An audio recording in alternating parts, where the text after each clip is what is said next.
Bismillahirrahmanirrahim. Assalamualaikum warahmatullahi wabarakatuh. Alhamdulillahirabbil alamin wa bihi nasta'in ala umuri dunya waddin. Asyhadu an la ilaha illallah wahdahu la syarika lah wa asyhadu anna Muhammadan abduhu wa rasuluh. Allahumma shalli wa sallim wa barik ala sayyidina Muhammad abdika wa rasulika an-nabiyil ummi wa alihi wa sahbihi ajma'in. Rabbi ishrah li sadri wa yassir li amri wahlul min lisani yafqahu qawli. Rabbana zidna ilma warzuqna fahma waj'alna minas shalihin. Ya Allah ya Rabb, ampuni ya Allah dosa kedua orang tua kami. Ampuni ya Allah dosa kami ya Rabb. Ya Allah, mudahkan kami mencari ilmu, mudahkan kami mempelajari ilmu, mudahkan kami ya Allah memahami ilmu dan mengamalkannya. Ya Allah, berkahi majelis ini, berkahi rumah kami ya Rabb. Amin ya Rabbal Alamin. Mari kita mulai kajian pada hari ini. Itu kajian tasawuf manajemen hati, kitab Al-Hikam karangan Syekh Imam Ibnu Athaillah As-Sakandari, semoga Allah merahmatinya. Dengan bacakan umum kitab, adapun pahalanya kita hadiahkan kepada Nabi Muhammad SAW, kepada dan sahabat-sahabatnya, kemudian untuk para tabi'in, tabi'ut tabi'in, untuk Syekh Abdul Qadir Al-Jailani, untuk Syekh Imam Ibnu Athaillah As-Sakandari, untuk guru-guru kita, kedua orang tua kita, kemudian untuk kaum muslimin dan muslimat pada umumnya. Al-Fatihah. A'udzubillahi minasyaitonir rajim. Bismillahirrahmanirrahim. Alhamdulillahi rabbil alamin. Ar-Rahmanir Rahim. Maliki yaumiddin. Iyyaka na'budu wa iyyaka nasta'in. Ihdinas siratal mustaqim. Siratal ladzina an'amta 'alaihim ghairil maghdubi 'alaihim waladdallin. Amin. Ilahi anta maksudi wa ridhaka maghdubi. Ya Allah, Engkau yang kami tuju, ridhamu yang kami cari. Bapak, jemaah permintaan yang Allah ya Allah Subhanahu wa taala. Majelis taklim manajemen hati. Jadi di rumah saya ada buka pengajian manajemen hati. Kitab Al-Hikam karangan Syekh Imam Ibnu Athaillah As-Sakandari. Kalau Bapak ada waktu silakan datang setiap hari Ahad malam Senin pada maghrib. Ustaz Triwidya Sandika SSM Home. Bagi yang belum tahu, mungkin saya adik dari Bapak Andoko, adik kandung. Dosen tetap UIM, dosen terbaik 2009. Jadi kalau kita pintar manajemen hati, kita akan menjadi yang terbaik. Ayah terbaik, kerja terbaik, ibadah terbaik. Semuanya menjadi terbaik. Itu bergantung sejauh mana kita menata hati kita. Jadi kalau kita nggak terampil menata hati kita, kita menjadi yang terburuk. Ibadah terburuk, sholat terburuk, ayat terburuk, kerjaan terburuk.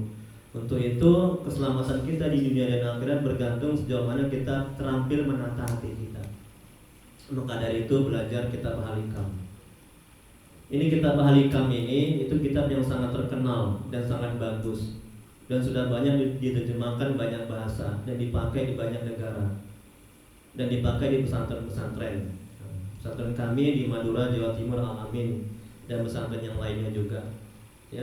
Jadi kalau bagi orang yang ingin mengenal Allah, ingin mendekat kepada Allah, ingin menata hatinya, memuruskan hatinya, maka pelajari kitab Al-Hikam ini.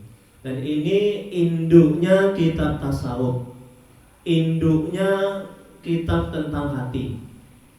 Nah, untuk itu baik untuk dipelajari.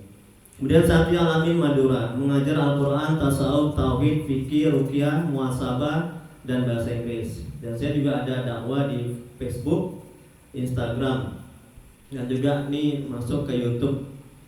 Saya YouTube Triwidya Sandika Official, silakan like, share, dan subscribe. Ya, itu menjadi ladang amal.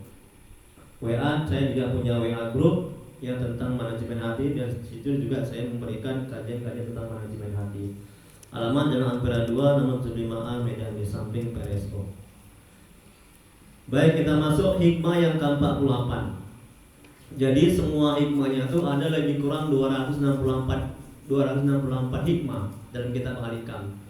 Nah, ini kita masuk di pertengahan hikmah yang ke-48. Ya.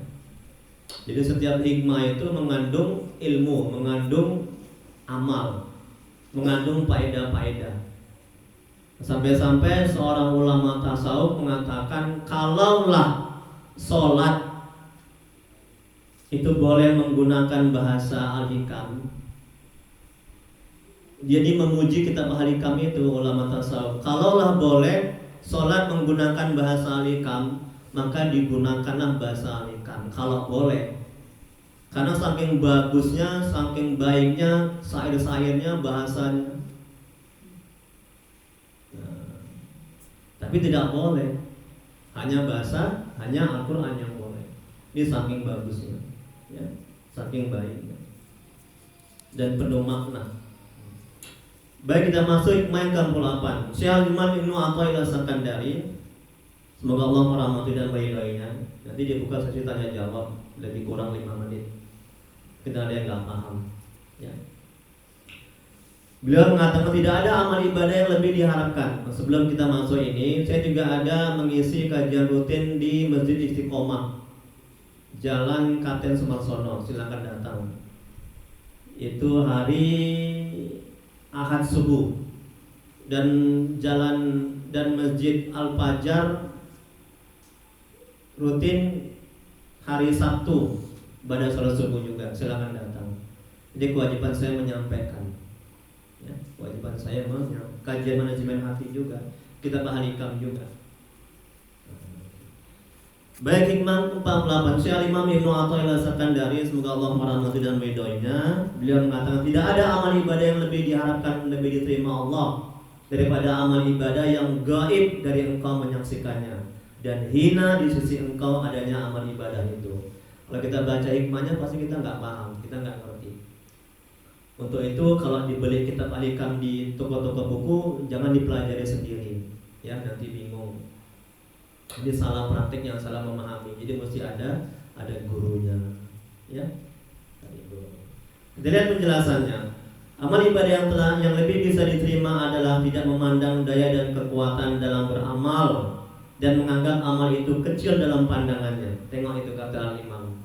Jadi kalau kita masih memandang amal kita besar, amal kita bagus, amal kita hebat, amal kita segala-galanya, amal kita sempurna, itu ciri-ciri amal ibadah yang tidak diterima oleh Allah Subhanahu wa taala.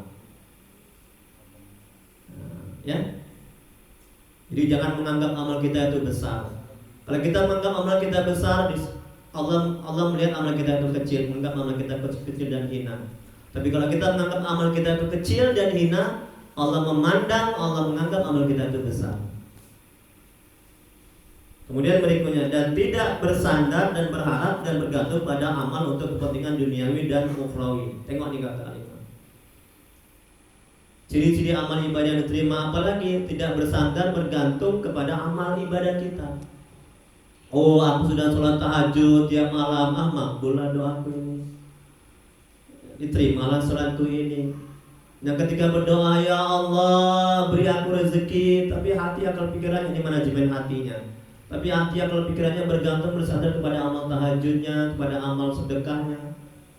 Itu ciri-ciri amal ibadah tidak diterima oleh Allah. Itu ciri-ciri doa yang tidak dikabulkan oleh Allah. Apa dampak negatifnya ketika kita bergantung bersandar kepada sedekah kita, kepada amal tahajud kita?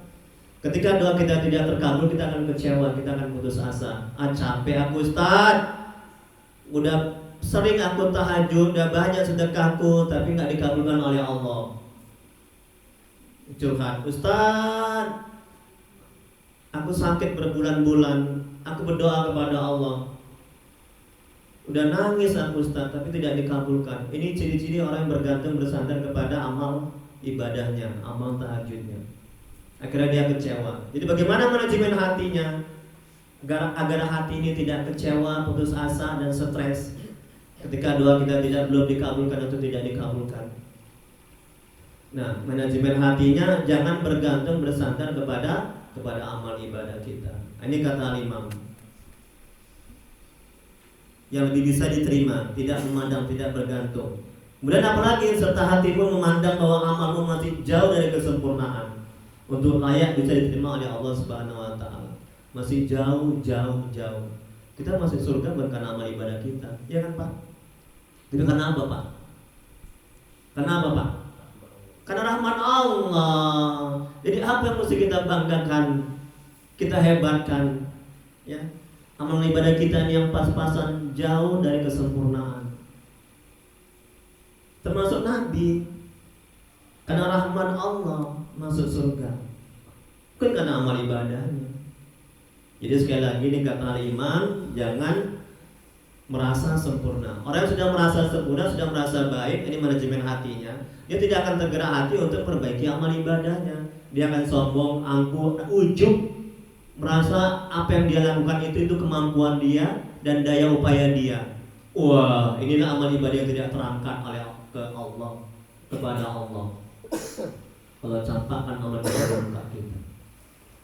Kemudian berikutnya, banyak syarat agar amal ibadah bisa diterima oleh Allah. Amal ibadah yang kita lakukan apabila sudah cukup syarat dan rukunnya, terhindar daripada yang membatalkannya, maka amal ibadah itu sudah bisa dikatakan sah. Namun apakah yang sah sudah pasti diterima oleh Allah? Tentu tidak. Yang sah belum tentu diterima oleh Allah. Karena apa? Karena ada syarat-syarat lainnya.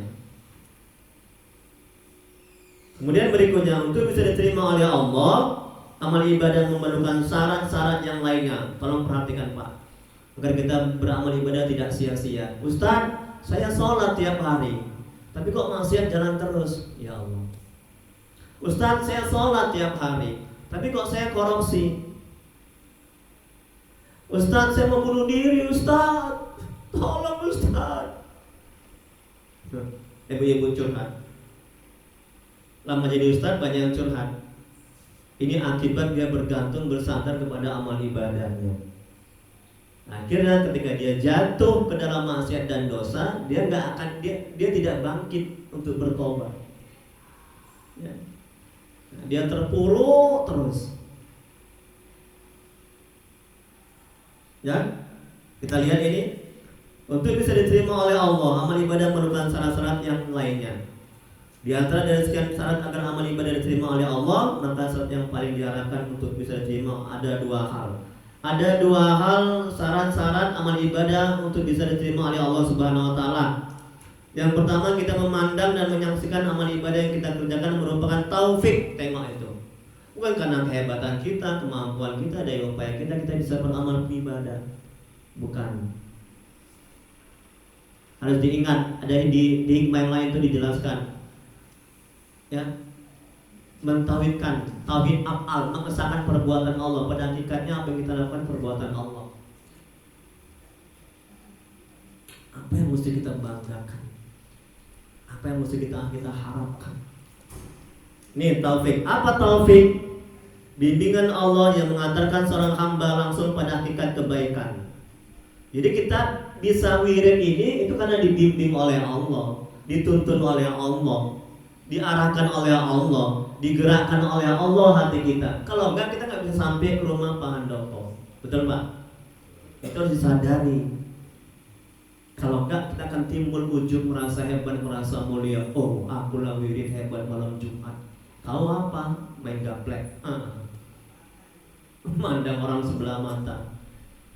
Itu akibat dia tidak menyadari dia bisa wirid karena taufik. Ya. Harus kita tata hati kita. Kalau enggak masuk setan itu. Saya sering itu meruqyah kalau pasien saya datang ke rumah itu. Ya. Ingat, bila hati tidak terus ingat kepada Allah, tidak ditata hatinya sedemikian rupa, setan masuk. Jin yang dalam tubuh kita ini akan menggoda, akan menggiring kita kepada kemaksiatan. Kemudian apalagi kata Imam, pertolongan, anugerah dan rahmat Allah, bukan dari diri sendiri. Kita bisa beramal ibadah karena rahmat Allah, karena ditolong Allah, karena anugerah Allah. Itu harus disadari betul-betul dalam hati kita. Ini manajemen hatinya agar kita tidak terjebak kepada sombong, angkuh, ujub, merasa hebat. Kemudian yang kedua, ibadah yang kita lakukan tidak kita jadikan suatu yang menghasilkan, baik itu derajat, keduasan rezeki, surga dan lainnya. Jangan kita mengandalkan amal ibadah kita, karena amal ibadah kita banyak merusaknya. Tengok, ya. Ustaz, saya tiap hari sholat, kenapa kok rezeki kok seret terus? Kenapa kok miskin terus? Nah, ini akibat dia bergantung bersandar kepada amal ibadahnya. Tengok Pak, sholat itu bukan untuk supaya banyak rezeki, dapat rezeki. Orang kafir itu nggak sholat dapat rezeki, betul? Sholat itu perintah Allah. Ya. Itu harus diingat. Kemudian yang kedua, udah tadi ya, firman Allah dalam Al-Quran, andai kata tidak ada anugerah dan rahmat Allah atas kamu, tidaklah bersih dari kamu seorang pun. Tengok ini kata Allah. Kalau enggak karena karunia Allah, anugerah Allah, rahmat Allah, tidak ada yang bersih. Ya. Jadi hati kita bersih, kita bisa beramal ibadah, itu karena karunia Allah, anugerah Allah. Kita bisa sampai di rumah ini, itu karena anugerah Allah, rahmat Allah. Coba itu sadari dalam hati kita. Kalau enggak rusak hati kita, kalau enggak rusak amal ibadah kita. Yaitu jadinya, Ustaz, saya bertahajud, tapi kok maksiat juga, ibadah, tapi kok menggunjing juga. Ustaz, saya kok berat kali saya sholat. Kenapa tuh Ustaz? Nah, ini akibat dia bergantung bersandar kepada amal ibadah. Jangan. Jadi banyak mudaratnya kalau kita bergantung bersandar. Kemudian berikutnya, jangan dibesar-besarkan dan menjadi amalan ibadah yang kita lakukan, karena masih jauh dari kesempurnaan dan banyak rusaknya. Bila kita mengecilkan dan menghinakan ibadah yang kita lakukan, maka besar di sisi Allah. Tengok kata Al-Imam. Kalau kita menghinakan, mengecilkan, merasakan banyak kali cacatnya, banyak kali rusaknya, jauh dari kesempurnaan amal ibadah yang kita lakukan, maka besar di sisi Allah. Dan amal ibadah kita akan diterima oleh Allah Subhanahu wa taala, dan amal ibadah kita akan terangkat kepada Allah. Tapi kalau kita besarkan amal ibadah kita, merasa sempurna, merasa hebat karena kekuatan kita, daya upaya kita, amal ibadah kita nggak dipandang oleh Allah, nggak terangkat naik ke atas. Ingat itu. Ini tolong diamalkan. Jadi sekali lagi jangan merasa bagus dan manajemen hatinya. Kita nggak akan tergerak hati untuk memperbaiki amal ibadah kita. Aku udah bagus kok bacaan aku, ya, udah bagus kok hatiku, udah banyak kok amalanku. Tetanggaku apa itu? Nggak ngaji, baru alif bata. Sementara dia Quranku juga nggak tamat, itu sudah dibanggakan. Ya. Kemudian berikutnya, bila kita besarkan dan andalkan, maka akan kecil di sisi Allah, bahkan tidak ada sama sekali. Jadi yang kita pegang dan andalkan dalam beramal ibadah adalah rahmat. Tengok itu. Karena rahmat Allah kita bisa beramal ibadah. Apa rahmat Allah? Ampunan Allah yang tidak terbatas, solusi dari masalah yang sedang dihadapi, dan pemberian yang tidak terbatas oleh Allah. Apa rahmat Allah? Kasih sayang Allah, anugerah Allah, karunia Allah. Ya. Jadi karena rahmat Allah lah yang kita harapkan. Lihat Pak, berikutnya nomor 2. Jangan sampai ada yang hilang ya Pak ya. Ini kertas tolong diamalkan, dibawa, diajarkan sama yang lain, sama keluarga, sama tetangga. Saya setiap mengisi pengajian saya berikan seperti ini, karena ilmu itu mesti ditulis, betul. Kalau nggak begini hilang begitu aja. Ini wakaf saya. Kalau saya mati meninggal dunia, ya itu pahalanya ngalir ke saya. Saya niatkan itu. Jangan sedekah. Kalau sedekah dia terputus. Kalau wakaf dia selamanya. Nah, termasuk yang saya share di grup tiap hari saya ngasih manajemen hati. Itu wakaf ilmu. Rasulullah SAW bersabda, tidak ada amalan seorang pun yang bisa memasukkannya ke dalam surga. Tengok ini kan kata Nabi kan. Dan menyelamatkannya dari neraka, dan juga denganku, kecuali dengan rahmat dari Allah. Hadis riwayat Muslim. Semoga Allah merahmati dan meridhoinya. Karena rahmat Allah, Nabi masuk surga. Karena rahmat Allah, kita masuk surga. Jadi apa yang mesti kita banggakan? yang mesti kita hebatkan? Gak ada, ya. Jangan sombong, ya. Kita kemana-mana bawa kotoran, betul Pak? Betul. Dan akhirnya kita mati. Kita dari tetes mani yang hina. Apa yang mesti kita hebatkan? Oh, akulah jalan badannya dibusungkan. Kamu apa orang miskin, orang gak punya? Alhamdulillah. Kemudian berikutnya, orang yang beramal ibadah dan dia tidak menyaksikan bahwa itu semua karena taufik dari Allah, yang dia pandang adalah dirinya sendiri, maka ini berarti ujub dengan amalnya. Tengok itu. Ujub adalah sumber dari segala macam kejahatan. Dia tidak memandang bahwa amal ibadah itu karena bantuan pertolongan Allah. Jadi merasa daya upaya dia, kehebatan dia, kemampuan dia, inilah ujub. Rusak. Dan firman Allah dalam Quran surat An-Nazm ayat 32, maka janganlah kamu menganggap dirimu bersih. Tengok kata Allah, dan suci. Allah lebih mengetahui siapa orang-orang yang lebih bertakwa kepada Allah. Kemudian berikutnya Rasulullah SAW bersabda, 3 hal yang membinasakan manusia itu. Yang pertama, sifat kikir yang ditaati itu membinasakan. Yang kedua, hawa nafsu yang diikuti itu membinasakan. Yang ketiga, ujub seseorang dengan dirinya, merasa dirinya yang beramal tanpa mengingat karunia, anugerah dan pertolongan Allah. Pak, satu lagi yang mesti diingat, ada dalam hikmah yang lain itu dijelaskan. Ini tolong diamalkan. Karena jemaah saya ini banyak yang sedih, stres, sengsara, menderita karena tidak mengamalkan ini, ahli kami ini. Coba tolong pahami dan diingat dan diamalkan. Dalam hikmah yang lain, Syekh Imam Ibnu Athaillah serta dari semoga Allah merahmati dan meridhoinya. Apa katanya? Dalam hikmahnya, jangan jadikan doamu itu ketika kita berdoa apa? Apa kata Imam? Jangan jadikan doamu itu sebagai tujuan untuk tercapainya apa yang kau hajatkan. Kalau itu yang kau lakukan, maka engkau akan stres, kecewa, sengsara dan menderita ketika doamu belum terkabul. Tapi jadikanlah doamu itu sebagai ubudiyah, sebagai pertanda bahwa engkau hamba Allah Tuhanmu, sebagai mendekatkan diri kepada Allah, sebagai amal ibadah. Ketika doa kita belum terkabul, kita nggak akan kecewa. Jadi ketika berdoa, jangan hati, akal, pikiran kita bergantung, bersandar kepada terwujudnya apa yang kita inginkan. Tolong itu pahami. Misalnya contohnya, kita minta rezeki. Jangan ketika kita minta rezeki, ya Allah beri aku rezeki, tapi hati, akal, pikiran kita ingat ada kepada rezeki itu. Ya terus ingat, terus bergantung, bersandar. Nanti kita akan kecewa ketika kita belum diberi rezeki oleh Allah Subhanahu wa Ta'ala. Ini manajemen hatinya agar kita tidak kecewa dan putus asa dalam berdoa. Kemudian berikutnya, Nabi Isa berkata, berapa banyak lampu yang dipadamkan oleh angin, berapa banyak orang yang ahli ibadah dirusak oleh ujub itu. Contohnya adalah Qarun yang dulunya taat kemudian merusak karena ujub. Yang kaya tetapi ia tidak mau dinasihati untuk kembali kepada Allah. Ini contohnya Qarun, sombong, ujub, merasa hebat, merasa kaya. Dia nggak sadar bahwa kaya itu milik Allah, dari Allah. Akhirnya dibinasakan oleh Allah. Firman Allah dalam Al-Quran, Qarun berkata, aku banyak punya harta dan pintar karena banyak ilmu yang ada pada diriku. Ini orang yang sombong, orang yang dilaknat oleh Allah Subhanahu wa Ta'ala.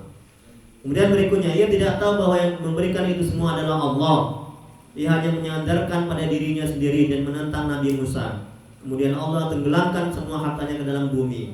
Jadi ujub membinasakan. Orang yang beramal satu amalan, kemudian dia berpegang atas amal itu, ia merasa punya tempat di sisi Allah. Maka amal kita tidak sampai diangkat kepada Allah. Tengok nih Pak, amal kita akan terangkat kepada Allah kalau kita berpegang atas amal, kita bersandar kepada amal, kita merasa kita yang berbuat, kita merasa itu semua karena daya upaya kita. Itu nggak terangkat amal ibadah kita. Ini kata Al-Imam, bukan kata saya hanya menyampaikan saja. Ya. Nah, sumbernya jelas, ada kitabnya. Bukan kaleng-kaleng katanya Pak.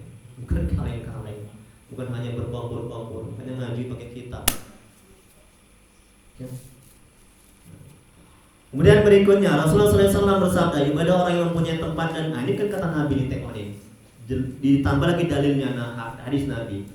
Ibadah orang yang punya tempat dan kedudukan di sisi Allah, maka amal ibadah itu tidak sampai kepada Allah. Dia merasa ibadahnya itu mempunyai tempat, mempunyai nilai sangat bagus, sangat baik di sisi Allah. Ini kata Nabi tidak terangkat, tidak sampai kepada Allah. Merasa amal ibadahnya segala-galanya, merasa mempunyai hak di sisi Allah.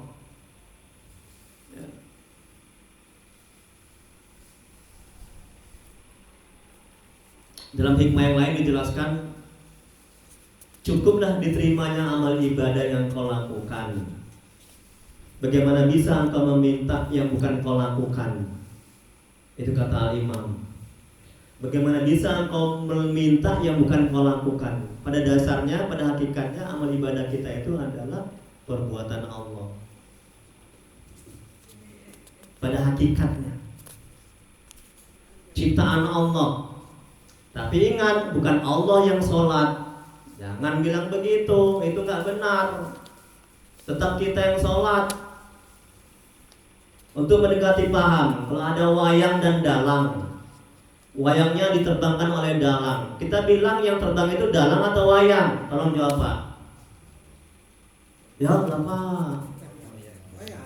Wayang, iya kan? Nah ini di Gatot Kaca nih. Nih, memang saya ini dalang, ini wayangnya nih. Ini terbang dia, gini. Kan kita nggak bilang dalangnya yang terbang. Siapa yang terbangkan? Dalang yang terbangkan.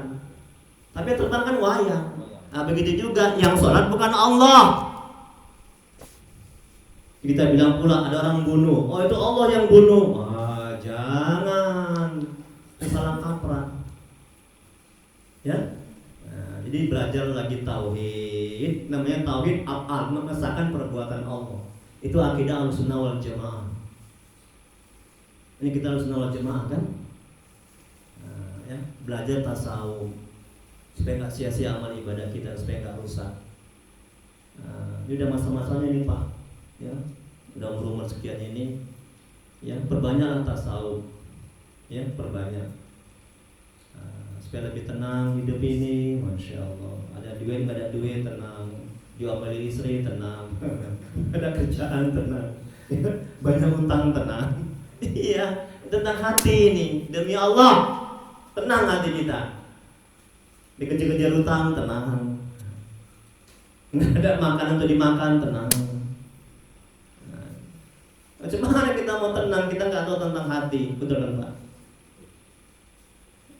Ya, ini kita saling mengingatkan. Kemudian berikutnya, yang terakhir dalam kitab Ihya Ulumuddin karangan Syekh Imam Ghazali, semoga Allah merahmati dan meridhoinya, dikisahkan bahwa seorang ahli ibadah mempunyai hajat kepada Allah, lalu ia berdoa dan tidak dikabulkan oleh Allah. Ahli ibadah mengatakan, kalau aku minta kepada Allah dan aku tidak dikabulkan, berarti aku orang yang tidak mempunyai kedudukan di sisi Allah. Sombong dia. Allah mengutus malaikat untuk menemui ahli ibadah dan katakan kepadanya bahwa kamu merasa tidak punya kedudukan di sisi Allah, itu lebih baik dari ibadah kamu selama 60 tahun. Tengok kan? Ya, jangan merasa punya kedudukan di sisi Allah. Jangan merasa sempurna, jangan merasa hebat. Ya. Jangan merasa sudah bagus. Wallahu a'lam. Hanya Allah yang Maha mengetahui. Silakan Pak, mungkin ada yang perlu diskusikan. Ya, silakan. Assalamualaikum warahmatullahi wabarakatuh. Assalamualaikum warahmatullahi wabarakatuh. Ini yang pertama tadi yang kurang jelas. Yang mana Pak? Haji? Yang tentang Halaman 1. Iya, nomor 1 yang tentang bersandar ini. Iya. Dan tidak bersandar atau berharap dan bergantung pada amal kepentingan duniawi. Maksudnya kan gini, biasa aturan kan gini, ada istilah dalam surah Al-Fatihah itu, kepadamulah kami menyembah dan kepadamulah kami minta, kan gitu Ustaz. Jadi ketika kita bersandar kepada Allah, setelah beribadah kan hanya kepada Allah kita meminta gitu Ustaz. Artinya kan tetap bersandar juga gitu Ustaz. Artinya ini tentang pembagian hatinya di mana Ustaz? Iya, bagus pertanyaannya ya. Semoga Allah balas kebaikan Bapak. Amin ya rabbal alamin. Iya, tetap kita minta kepada Allah. Jadi begini, kalau kita doa, Lisan kita meminta, ya Allah beri aku rezeki. Itu lisan kita kan. Hati kita jangan bergantung, bersandar kepada rezeki itu, kepada apa yang kita minta. Kalau itu yang kita lakukan, manajemen hatinya, kita akan kecewa, stres, menderita ketika apa yang kita minta tidak dikabulkan atau belum dikabulkan. Ingat ya, bukan tidak dikabulkan. Kalau tidak dikabulkan tidak ada harapan. Setiap doa pasti dikabulkan. Apa dalilnya? Ud'uni astajib lakum, kata Allah. Mintalah maka akan aku kabulkan. Itu janji Allah itu. Kalau nggak mau di dunia, nanti akan di akhirat dikabulkan. Atau Allah alihkan kepada yang lain. Atau Allah selamatkan kita dari bala bencana. Boleh jadi Pak, Bapak bisa kemari itu karena doa-doa Bapak. Bapak minta rezeki, tapi Allah alihkan Bapak diberikan keselamatan sampai kemari. Atau boleh jadi Bapak masih hidup sekarang, masih dikasih nyawa, itu karena doa-doa Bapak. Bapak minta anak, tapi Allah alihkan kepada umur yang panjang. Kan nggak tahu kita kan? Hanya Allah yang tahu kan? Nah, jadi nggak ada ruginya kalau kita berdoa belum dikabulkan. Dalam hikmah yang lain dijelaskan, Al-Imam mengatakan ketika engkau berdoa dan belum dikabulkan, sambil menunggu doamu dikabulkan, engkau mendapat pahala. Makanya Nabi bilang perbanyak doa. Semakin banyak kita doa, semakin banyak Allah memberikan pahala. Dan ingat, takdir itu, doa itu bisa merubah takdir. Ketika kita ditakdirkan Allah, misalnya nauzubillah, umur pendek, berkat doa kita, ya Allah panjangkan umurku dan berkahi, setiap malam kita begitu, maka Allah akan panjangkan. Itu buah dari doa kita. Gitu. Tapi ingat, kita tidak boleh fokus kepada takdir kita. Aku ditakdirkan Allah jadi apa ya? Celaka apa bahagia ya? Neraka atau surga ya? Itu bukan urusan kita untuk mengingat-ingat, fokus kepada takdir kita. Takdir cukup diimani, diyakini, bukan untuk dipikirkan. Stres kita kalau memikirkan takdir kita, ketentuan kita di lauh mahfuz. Kan rezeki, apalagi maut, jodoh, pertemuan, dan apa yang kita lakukan di dunia ini kan sudah tertulis di kitab lauh mahfuz. Kan kata Allah dalam Al-Quran, betul kan? Di kitab lauh mahfuz. Bisa nggak berubah? Bisa. Ini saya yang cetak ini saya yang ketik ini. Kalau saya hapus ini boleh nggak? Pak Haji boleh nggak? Suka-suka saya, orang punya saya kok.